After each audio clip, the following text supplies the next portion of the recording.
The legendary lead singer of Queen, Freddie Mercury, was diagnosed with AIDS in the late 80s and passed away a few years later. But what were his last days like? From his final songs to Last Birthday, here's what happened in the final year of Freddie Mercury's life. Mercury spent the last years of his life involved with men, but his greatest love was a woman. Mary Austin remained by his side for his whole life, despite no formal vow exchange. As shown in the popular film Bohemian Rhapsody, they were a couple for 6 years and friends until the very end. When Mercury finally became too frail to manage alone, she became one of his caretakers. What makes that more impressive is that at the time, she was in a relationship, had a son, and was pregnant with her second. December 25, 1990 was Mercury's last Christmas, which he reportedly spent with Austin and her family. According to Refinery29, the love Mercury had for Austin was clear. In fact, he left Austin his home and half of his fortune, and in the end, she got $37.5 million. The last months of Mercury's life were low-key. His health didn't permit him to live like a king as he once used to. Refusing to become the poster boy for AIDS, he became a social recluse. Mercury's diagnosis may have come in 1987, but he didn't admit he was terminal to his bandmates until 1989.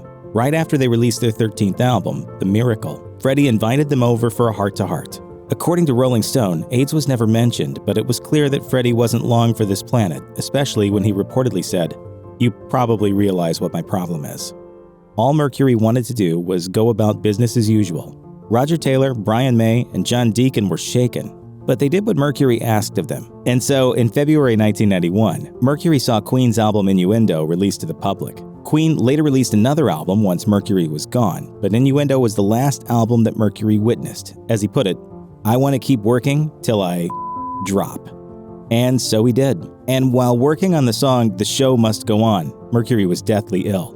Brian May was incredibly concerned that the rocker couldn't perform the lyrics, but as GQ magazine explains, Mercury told his friend, "I'll do it, darling. And no one's gonna stop me, honey." And after some vodka, he did it in one take. According to an interview in The Telegraph, Brian May later said that the atmosphere during these final recordings was one of pure love.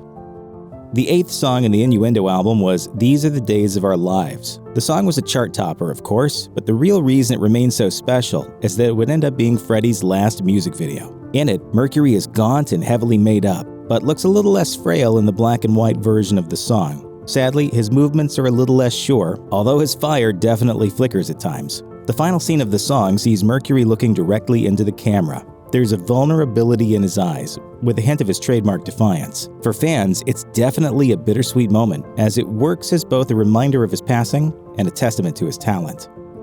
These Are the Days of Our Lives was released as a single in the US on September 5, 1991, which also happened to be Mercury's birthday. The man had just turned 45, and the black and white video made Freddie look youthful. But the behind-the-scenes footage, which were in color, showed what the disease had truly done to him. Speaking with People, the music video's director said that the bottom of Mercury's foot was like, quote, a completely open wound. But despite the pain, Mercury remained professional until the very end. As for the song's release date, it was a birthday treat for his American fans. And at home, his last birthday was reportedly intimate yet lavish. In an interview with the Daily Express, Mercury's friend Dave Clark said that the rocker celebrated with 30 of his closest friends. Together, they all dined on 30 different courses, plus there were 30 types of wine to go with each course. However, Jim Hutton, Mercury's longtime partner, has different memories. According to All That's Interesting, he remembers Mercury as terribly frail on his last birthday. This was when Hutton realized that Freddie wasn't going to be around for long, and it nearly broke his heart. Mercury kept his secret for quite some time, but on November 22, 1991, the rocker had a change of heart. According to a Guardian report, Mercury released a press statement that said, "Following enormous conjecture in the press, I wish to confirm that I have been tested HIV positive and have AIDS." The statement said that he had wished to keep this information private to protect the privacy of his family and friends. It also read that he felt it was time for the truth to come out and for the fight against this disease to carry on. However, according to the Daily Beast, Jim Hutton doesn't actually believe this was Mercury's doing, because by this point, he was too far gone.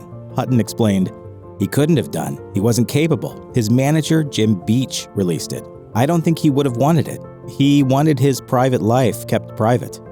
Either way, the papers carried Freddie's declaration on Saturday, November 23, 1991. Sadly, the next day, on November 24th, Mercury was gone.